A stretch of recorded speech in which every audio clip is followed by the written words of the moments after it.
Hi, welcome to the Closet Philosophy podcast. This is Janine. I'm a personal stylist. And this is Kristen. I'm a fashion writer, and we're here to uncover the ways that your personal style is so much more than just clothes. Whether you realize it or not, what you wear touches on science, psychology, culture, politics, and so much more.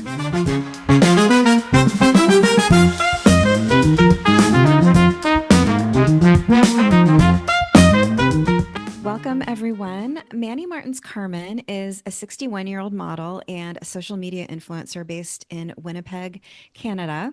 She's beloved for her joyful demeanor and exuberant fashion sense, and she encourages her followers to age like a rebel and wear whatever makes you happy. Welcome, Manny. We're so happy to have you here. Oh, thanks for inviting me on. This is wonderful. Anytime there's a chance to talk about, things that make you happy, I'm there. Oh, we love that. We love that. That's amazing. Yeah. I want to jump right into sharing your joy with our listeners. And I want to get to know a little bit more about your background, where you're from, and where you are now, and what are you up to? Well, I'm a first generation immigrant to Canada. My parents were born, and I was born in Portugal, and I've always been a creative person. So when I first immigrated here, I wanted to be a fashion designer or an artist or something creative. But being an immigrant daughter, I had to have something that was going to pay the bills. So I went into graphic design, and that has been my career while, I raised my kids and all that sort of stuff.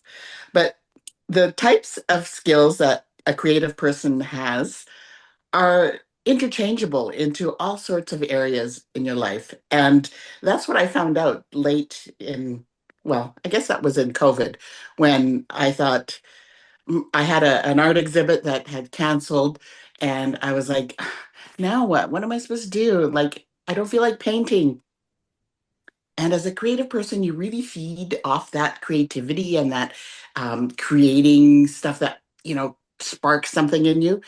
And so I thought, well, maybe I could do TikTok videos or Instagram videos. And so I started doing that. And I don't know, I was just sharing what I was feeling at the time and how I would dress if I could go out. And it just took off. And so here we are today. I'm, content creator and doing all sorts of fun, creative things, which isn't exclusively just graphic design, painting, and all that stuff. It's also translated into this digital world. Yeah, I think that's interesting. I mean, Janine is also a graphic designer, so Okay. I think she probably relates a lot to what you're saying. And just as a creative person myself, I relate to it as well. I mean, I wish I could paint or do graphic design, which I can't, but I'm a writer, so You I get can, what you you're can. saying. I don't know. I could try. I can help first graders do it, but I don't know what kind of quality I can create. But so yeah, I was really fascinated by your motivation to dress up and go out in the world and present yourself as this kind of like person embracing life and being fashionable and colorful, even though you're kind of in a smaller town. You're in Winnipeg, which is I guess like a smaller town. And you mentioned that you get a lot of joy out of that. So I wondered if you could talk a little bit more about sort of your motivation to get dressed up, even if there's like not that much going on, like maybe you're just going to the optometrist or whatever. Like, how do you keep that motivation? Well, honestly, there are times where I'm not so motivated, but I do find that when I remind myself that if I just take it a little bit further, if I just, put a little bit of effort into um, switching my feelings, because usually if I'm feeling great, it's not a big deal. I put on whatever I want, and it's like, "Ooh, I feel good." But if I'm not feeling it, which is, lots of times as well, then I have to like, okay, what happens if I don't? I won't feel as great. My day won't go as well. I won't impact as many people. Because one of the things that I noticed was that when I exude that joy and excitement and fun and creativity around, like from me, everyone around me is like, ooh, hi, hi. And their mood changes. Like you said, the optometrist. I wore a full sequence outfit to the optometrist once, and this was our first time meeting, so she didn't know about me, but she was like, "Well, didn't you dress up for the event? I love this." And the whole appointment went just like so well. It was exciting, and the girls afterwards said, "Oh, we can't wait for you to come back next time." So Mm. yeah, it's not easy, but when you make that little bit of effort, it totally comes back to you. That Janine, that is like so similar to the experience that you described, going to the thrift store.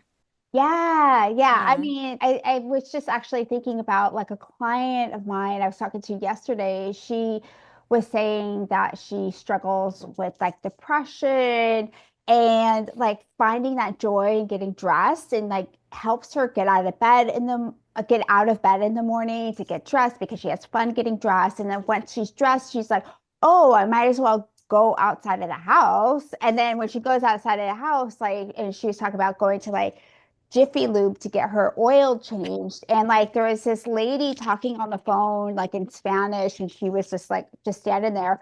And the lady stops the conversation and says, "Oh, you look beautiful." And then she's like, "Oh, thank you." And then, and then it, like totally lifted up her day, right? And so like these like little Yeah. small moments, like in terms of like getting dressed, like I don't think that people really give that enough attention and it sounds like you really have harnessed that power like in your life. And like how has that affected your life? Oh, it's been huge. Like, I also suffer from depression and anxiety, and COVID was tough. And so I tried to find ways to get out of it. And now, when there are days that I don't feel like myself, or I don't feel good, yeah, when I make the effort to put something on, I feel better. And I actually feel better when I impact somebody else. Somebody's walking down the street and they look really preoccupied, and I walk by and they look up and smile. You know, that fills me up, right? Like, I love it when I'm able to bring somebody else up along with me. That's powerful. Yeah. Yeah. So, you also post a lot about your weight training, which I am super fascinated by because I also weight train, but I think I mentioned to you in an email that I really hurt my back pretty badly and I had to take a break from at least from barbell squats. I can't do them maybe ever again. I'm not sure. But I would love to hear, how did you get involved in weight training? And I think you were doing a competition, so I'd love to hear about that too. hmm Well, never say never, because Yeah. um, you just may get there, and it might be a slower road than you'd like, but you might get there. So back in 2022, I had a bad break on my ankle, and I had to go through reconstructive surgery, lots of Oh, bars and things in my ankle. whoa. And at the same time, like a week later, I had developed this huge bruise on my leg. And so they thought, oh, well, we better check for, a blood clot or something. So I went in for a CT, and there was no blood clot, but there was cancer in my lung. So the broken Oh my ankle God. saved me from a much worse diagnosis. So I've had my lower left lobe removed.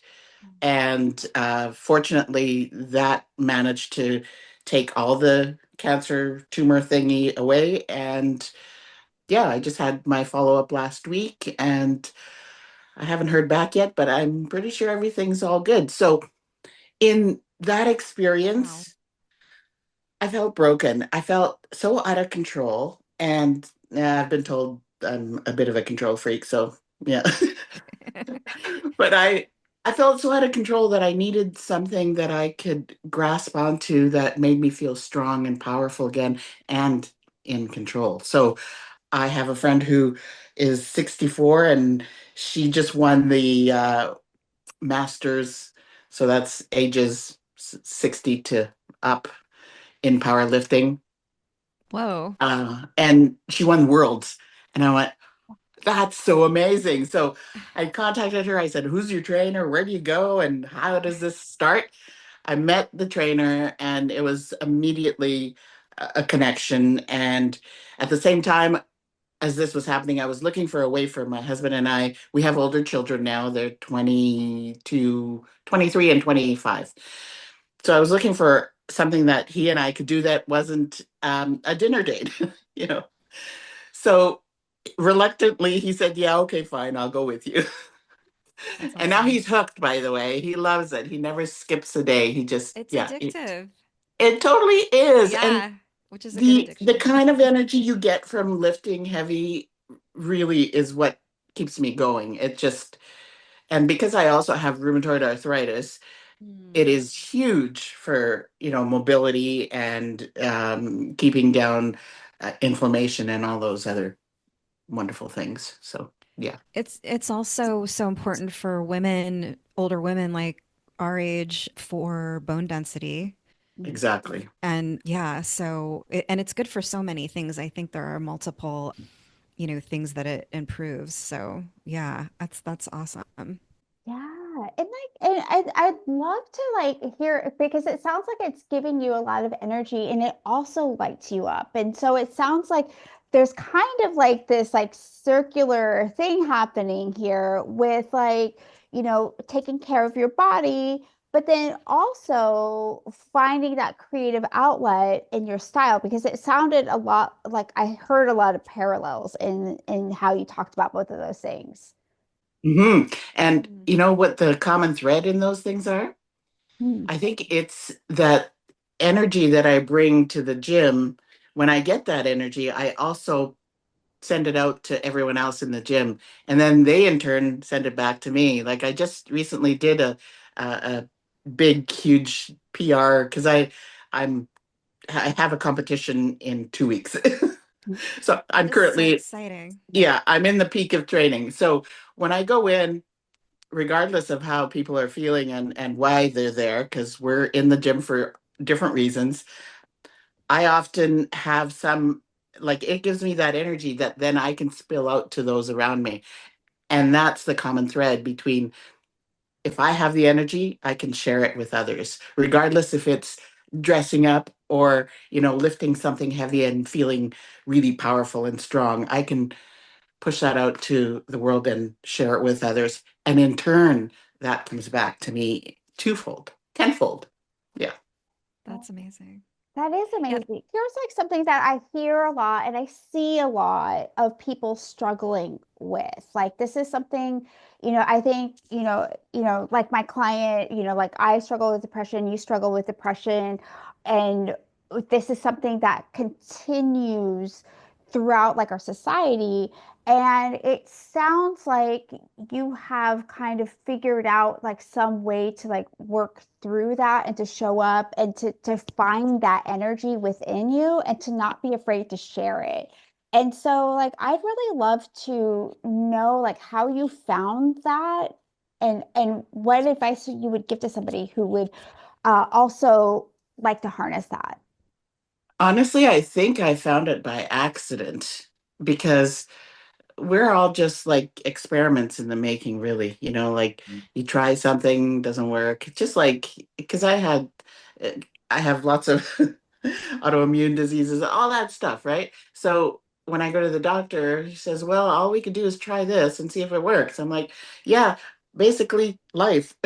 So when when something isn't working, you got to do something else. And as hard as that is, because I know I've been there, sometimes it takes a little longer to find something that sparks you. But ultimately, if if there's something that just like you have to pay attention, what is it that just like lit you up in the moment? And that's the thing that you need to sort of dissect and figure out how you can duplicate that in other parts of your life. Maybe it's cooking, maybe it's some other craft thing, or, maybe it's teaching. Like maybe that spark you can push out by teaching others something that you know really well. I, I'm not sure how to get it other than through practice and trying new things.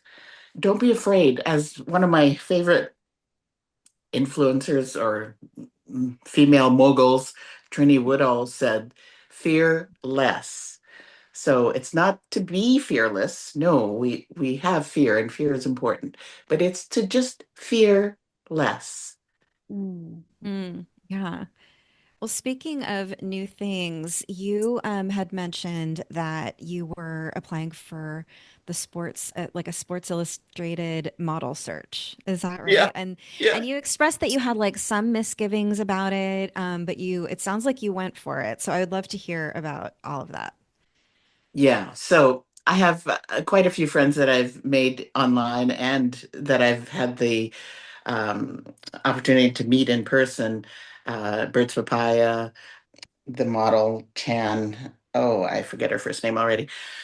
But they all like, I have this community that I've built that just like eggs me on. And, you know, I'm doing it for myself, yes, but they want me to do it too. So if they think I could do it, then I must be able to do it, right? So then I'm like, it doesn't matter what the outcome is. You Mhm. know, I just did it. I just tried a new thing, something that maybe that definitely scared me. And I was like, okay, not thinking about it too much, just gonna do it and see what happens. What's the worst that can happen? Nobody gets hurt. Maybe my Yeah, feelings. But right. Right. Right. But you've probably experienced that before, so you can come out on the other side.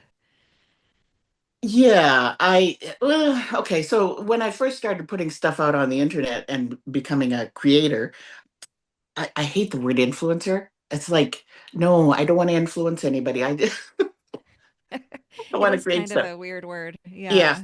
But when I first started that, I was a little bit fearful of like what are the reactions going to be? Like, what if nobody sees it? That's okay, then nobody sees it. But what if somebody does see it? What are how are people going to judge me? And once you let go of that judgment, it doesn't matter. And I'm not sure if it's an age related thing, but I just wish I had a whole lot less, worries about being judged earlier on, right? It took me till my late 50s to really like, I don't care. I'm just going to do me. I'm right there with you. I'm still working on that. So you're very inspiring. Yeah. Did you already apply? Like, what was the process like? Did you have to do like a photo shoot or something like that? Yeah, they had a formal process where you had to create a video explaining why you thought you would be a good candidate for, their particular scouting. And they do this once a year to really try and bring in inclusivity, like to expand their reach, because I believe that they're trying to be a little bit more diverse and including women of all ages and sizes. And for me, growing up with Swims SI, um, they were kind of a source of not negativity, but they were bad influence on my mental health as far as, attaining that body image, right? Like Oh we all yeah. wanted to be a swimsuit model. Well, because of the damage that I feel that they have done, they've taken steps to try and correct that. And instead of just watching, I wanted to be a part of it. I wanted to be a part of the change. I wanted to show up and say, hey, yes, you were, that's what it was then, but here's what it can be now. So that's why I did it versus, wanting to be picked and be in a magazine or anything like that. It's more to support our our age and gender and the women who look like me. Yeah. Love that. That's powerful.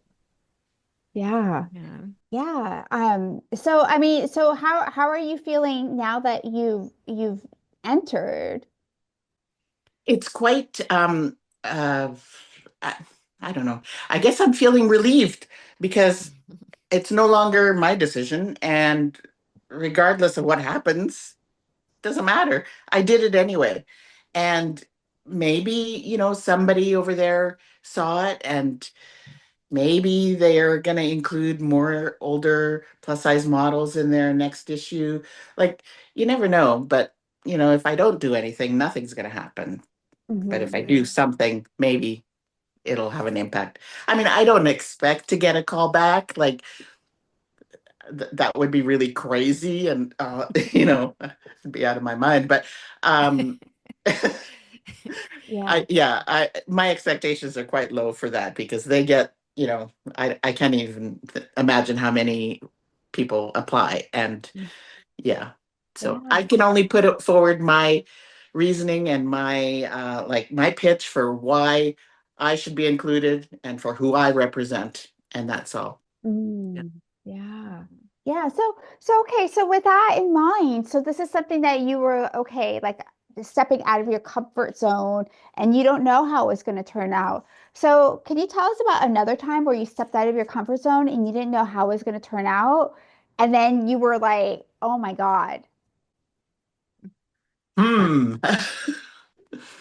Yeah. Well, probably the biggest one is being this accidental creator person that I really had no idea. And I was in a place of not feeling very good about myself because we were all under a lot of stress and we all needed some other outlet, something else to do. And so, yes, that was a big stepping outside my comfort zone, as was prior to that exploring my paintings and being professional artist. Like, Hmm.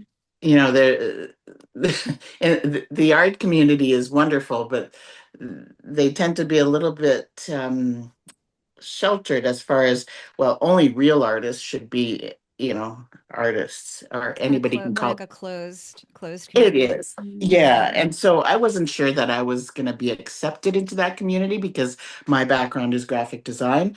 mm, And what I wanted to pursue was abstract art because that kind of is what I needed at the time because I felt like it was probably around the time that somebody told me that I was very controlling and that I wanted to make sure everything around me was perfect. And the thing about abstraction and abstract art is that you don't have any control. You are only in control of your actions and how you put stuff on the canvas. And then what happens is either something beautiful and interesting, or it tears you apart and you keep pushing and you keep putting things down until somehow there's this little happy accident that happens and you're like, oh, wow. You know, that's it. That's the kind of energy, the kind of joy that I want others to feel when they look at the piece. And the thing about abstraction is that it's not like realistic art where you look at the piece and it's like, yes, I see a house and I see trees and that's really well done and they're beautiful and all that stuff. But with abstraction, you really need to go within yourself and go, whoa, that made me feel uncomfortable, or Mm. that made me feel excited about something, or I see this or I see that. Everyone sees something different and it speaks to everyone differently. So I could talk. You could yeah. tell I'm passionate about that. Yeah, that Yeah. is super But interesting. yeah, but at the same time, like I do see a lot of parallels between that process and the style process because like the style process is actually very abstract. It's not like a literal like this means X, Y, Z and it's not literal. There's a lot of abstraction and storytelling that happens in personal style. And so yeah, I'd love to hear your process in that and like how you tell stories with your style. Oh, I just actually posted a video on that. And you are so right. It is, the similarities are there because you really just start with something. You put something on, just like start. Oh, these are my favorite pants. I'm going to put these on. Okay, now what I typically would put on with these is this. but what if I put something else on? Like let's just try. Again, lose the judgment and don't be afraid. Just put it on. Look at yourself. Yeah. Damn, girl, you look good, right? I Or, love that. oh yeah, no, no, no, no. Let's try something else. And you just keep working it and taking it off, putting it on. And then in the end, you might end up with something completely different, or you might have, a new process for yourself, a new way of, wow, I like the way that that went. I think I'll do it again. Or here's a new combination that I've never done before that I'm going to repeat with other things. Mhm. So not only are you experimenting and trying to be a little fearless, but you're also building some skills, right? Because you're trying new things. Yeah, yeah. And you're also like kind of playing with like the meaning of things and like with like juxtapositions and things like that. For example, like right now, like I'm wearing an Alice Cooper concert t-shirt for how like Halloween, like hootenanny, like really like masculine, like ah. And then with that, I paired it with a very structured orange sherbet colored linen blazer. And so it's something like very sweet and very like, structured and straight laced and like almost like kind of like Connecticut ladies who lunch type thing. And then like, I don't know, like how would you I almost want to say I almost want to say like devil music. Alice It's Cooper, yeah. not Alice. He's not devil music, but like like I feel like that lady who wears a It's sherbet very blazer would call Alice Cooper devil music, and so when you right. put Yes. it She would. It's it's simple design concepts or simple concepts. Masculine versus feminine, large versus small, you know, Yeah. uh, and those types of things, I guess, as a creative and graphic designer, like those are things that we were taught in school, but those are things that we can learn through life. Like when you have contrast, it's always more interesting than when there's no way, no place for the eye to stop, or no place for a little rest, or for a little, "Ooh, that's different, or that's unique." Mhm. The storytelling comes from the way that you approach those concepts of feminine and masculine, large versus small, volume versus thin and skinny, and like all those opposites really come down to contrast. Yeah. Mhm. Yeah. I had a similar experience getting ready today that so I have this skirt. It's like a graphic, very graphic Mm. print. And I always think like, oh, I should wear a black shirt with that because it's so loud and it has black in it. So of course I should wear a black shirt with it. But then I was like, but that's kind of expected. Like, why don't I like try Yeah. something different? And so I had washed this shirt. And so I was like, I'm gonna try the denim. And I was really excited. And actually Janine inspired me because she helped me with we did a live styling on Instagram and she got my brain thinking in all these different ways about how to style outfits. And so I was really excited because I have to go somewhere immediately after this. So I'm feeling like You excited know, about my outfit. you mentioned something there that's bang on. You need to surround yourself, and both on your feed, like on Instagram or any type of content that you consume, surround yourself with people that inspire you. Surround yourself with people that are like you, and then that kind of thing gives you a little bit of permission. And that's one of the things that I think is so great about my community is that I give them permission to put on the bikini. I give them permission to, try something crazy, to wear sequins to the grocery store. It's okay because when you see somebody else do it, you think, yeah, I could do that too. Yeah.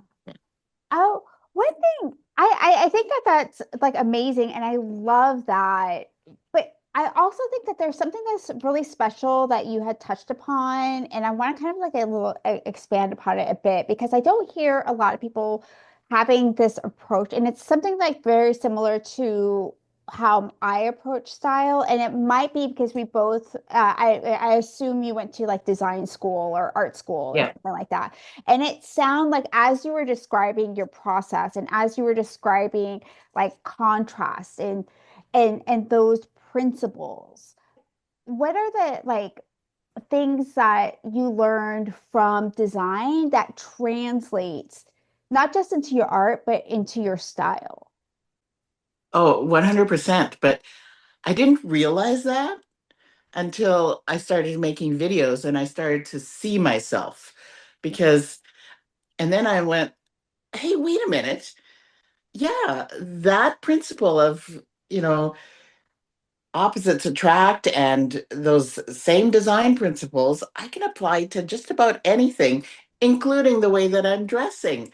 Hmm. And it was because I was seeing myself.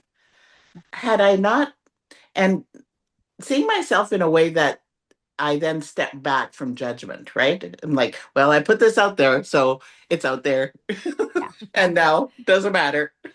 Yeah. So I think by seeing myself, I was able to make the connection, but it wasn't an instant connection. And a lot of times, we know what we know, but we forget that some of those skills that we have can be transferred to other areas in your life. Yeah, yeah, it's really cool to see because like I see in the fashion industry, it's so like patriarchal. There's a lot of male gaze. It's like dress for your body type, define the waist, colors that flatter you, like all of these flattery, like try to look as like beautiful as possible. It beautiful for who, right? And Uh-huh. so and I question that. And I think that what gives me the tools to question that is like creative training in a different discipline. Yes. Because like nowhere in graphic design does it's like the colors that flatter the paper or like how to make it Yeah. beautiful because like, especially when I went to art school it was like in the late 90s early 2000s it's a lot of deconstruction like David Carson with like ugly was like the thing like how do you make it like look like it's been like thrown on the ground and like trashed and like Yeah. like all of that kind of stuff and like Yeah. that was like the thing, right? It was like grunge and like all of that and so I wonder what if we took creativity in the creative disciplines and we apply that to fashion, how that would change the way that we think about fashion. Yeah, absolutely. I mean, I naturally did that, but I think because of my background, right? And I think that there are some designers out there who are probably doing it. I think of Christian Serrano. Like he's been doing some things that are interesting and unique and, dressing bigger bodies. But if you go back to like the punk era, like that really is a representation of those principles, right? Like, no, we're not going to look pretty and all, polished and everything. We're going to look like we want to look. And it's going to be a little hard for you to see us, but that's okay. Yeah. It's it's pushing it's pushing back on what others want. Like, for example, I often get people in my DM say, "Oh, you should probably wear, a better bra and have the girls a little lifted." I'm like, "Well, Li- why?" Lifted for who? For Lifted for who? who? Really? Yeah. Wow. Yeah. Exactly. It's like, I mean, just that's just something that I've really had to let go of. Like, I always would wear a bra that was so supportive that my boobs were like up to my neck. Like, I felt like they had to be as lifted as they possibly could be, under wire and everything. And that's something I've really enjoyed letting go of in my older age. Like, I don't wear underwire anymore. I just wear a comfortable bra. And I'm like, who cares? Like, who's looking at how high my boobs are? Nobody really. I mean, Yeah. So, and even if they were, that's their problem. Yeah, I Yeah. do that with jeans. Like I posted a while ago, like if you buy jeans that are too tight, they're too small and stuff. And the people were like, "Oh, but if I don't Yeah. get them too tight, then my butt is gonna look sag." And I was like, "Let it sag." Like I want to be Seriously. comfortable. Like I want to feel comfortable in my thing. And it's like if I have like a saggy butt, then that's fine. But like Yeah. nobody people still like my style and people still like my outfits, and I don't feel the need to share that element of my body with the world personally. I've had that same experience with jeans, and I have so many in my closet that I just need to pass down because they're uncomfortable because they're too tight, and which means, like you said, that they do not fit. So Yeah, move on. yeah. Yeah. I almost want to make a video about, and I'm just telling you guys this, and I haven't told anybody about this, but I was like, what if I told people to just like try wearing one size up? Wouldn't that be revolutionary? I know, like what would happen? Because That would Yeah, be so liberating. yeah. yeah, just that one size, just like humor me for a minute, because everybody's trying to fit into the smallest size possible. What if you went the other way and just like went a size up? Like, how would you feel? And if you took that number and the way that you're reacting to that number and say, well, it's only two different. Like if you're going from a 16 to an 18, that's just two. Like, so what? It's a number. That number shouldn't be a reflection of you and what your body looks like. Or It's your self-worth, or your you know? self-worth. Absolutely. Yeah, it's a completely made up number. Like Totally. it's like the clothing sizes were originally developed by the Department of Agriculture to save the fashion industry money, not to make our lives easier. Do you know, I So, Yeah. was just reading on your recommendation, Janine, I'm reading the book Butts. mm, And yeah, she she goes through the whole or oh, I'm reading two books at the same time, but I by think it's Heather the Butts book. Radke. Yeah, yeah, Okay, but yeah. a backstory. Yeah, it's great. Yes. It's so good. It's so good. And she describes that whole process of and it actually originally going way back, it goes back to eugenics. Like they were trying to find like the perfect body, like the ideal body type. So these scientists were taking measurements of like thousands and tens of thousands of people and trying to find the like the neutral, this might be the other book because I'm reading two at the same time. I'm also reading Dress Code Oh yeah, Mm. by Veronique Hyland. yeah. But one of those books has the description of, trying to find the like neutral normal body. But what what that actually proved is that there is no normal, but like the normal body is an actual like exception, like complete exception. It's not actually the norm. If you're finding that one ideal shape and measurement, that's Mhm. actually an exception. No one has it. You know what I Yeah, Yeah. mean? yeah. She probably made it sound like it made more sense, but it was eye-opening. I Exactly. was like, yeah, there is no normal. There There's is no no. normal. That's why I Yeah. hate like waist definition because not everybody has a waist. Yeah. And so it's like, why are we squishing our internal Yeah. organs to try to Mm. have this waist? Like it's not 1898, like Yeah.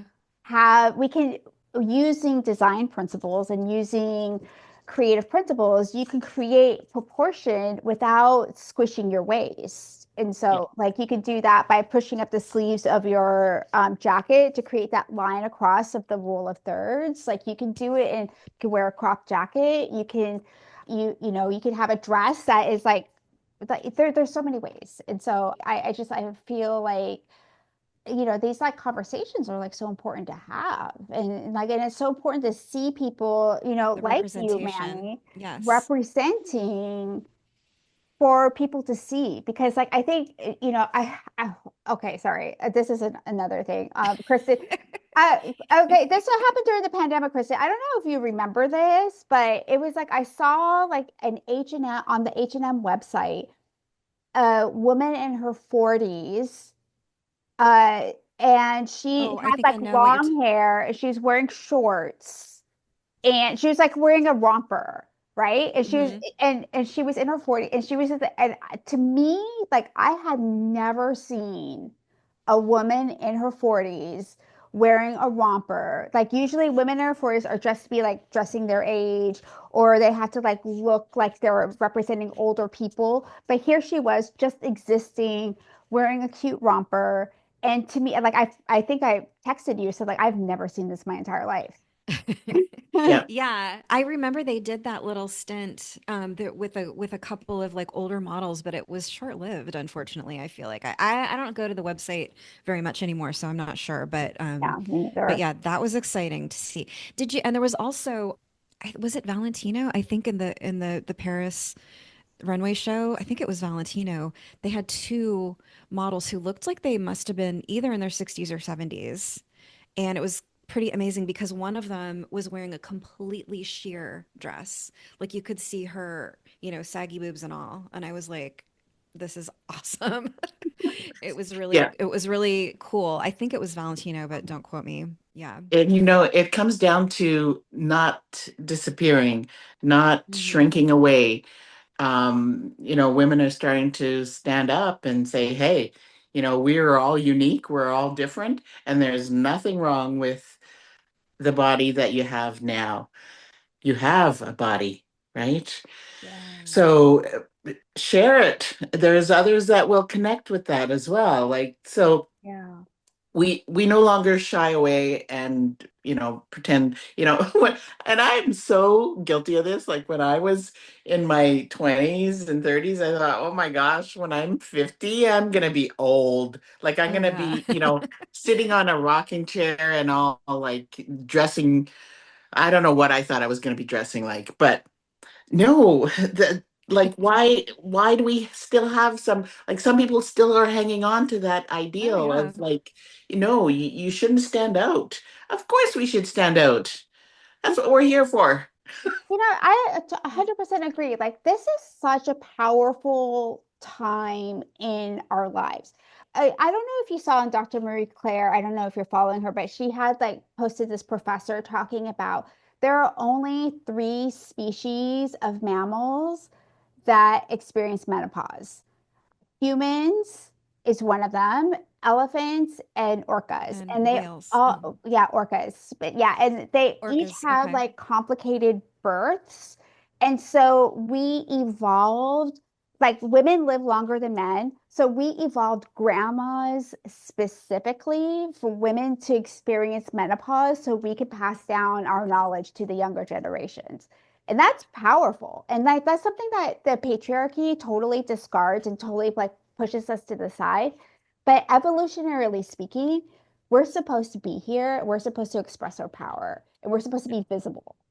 Yes, yes, 100%. absolutely. Yeah. Yeah. 100%.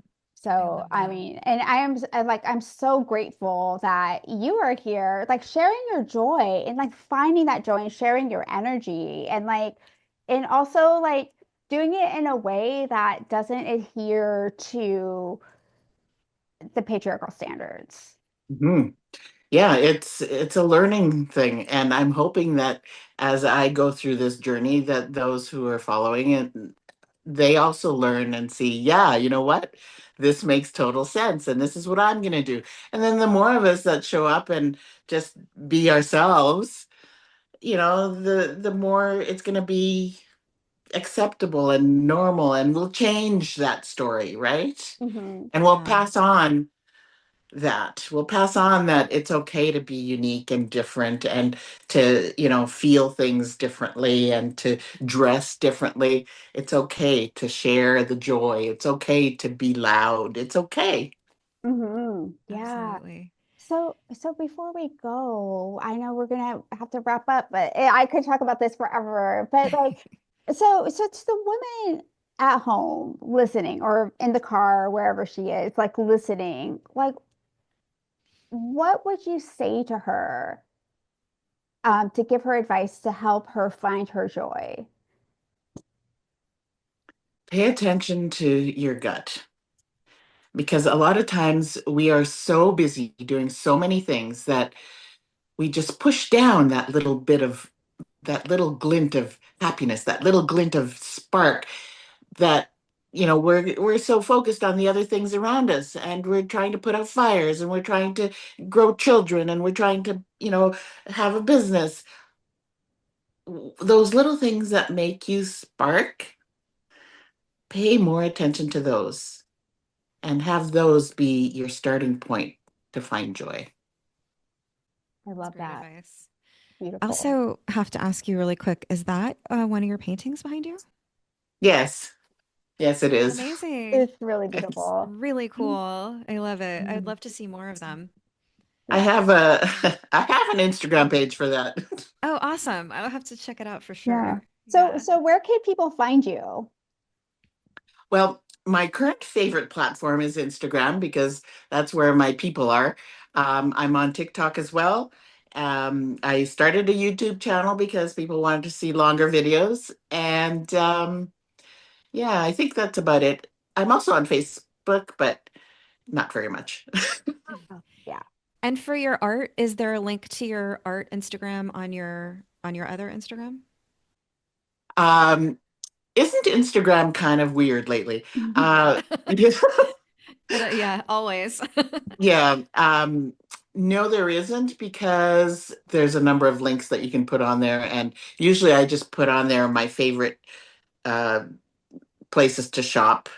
And so that's all that's there right now. But if you just use Manny Martins Karmen as a search, you'll find probably all three of my Instagrams, which is Lift Like Manny and Manny Carmen, which is Oh, art. Yeah. got it. Got Oh, it. And we'll put links in our show notes so yeah. people can find you. Yeah. Cool. Well, thank you so much for joining us today. Oh, Yeah, you thank you guys, so much. it's been so much fun. Like you, I could talk about this stuff all the time, and Yeah, as you can tell, I get a little bit excited about all that. So so I great. so appreciate you guys. Thank you so much. Thank you. Thank you.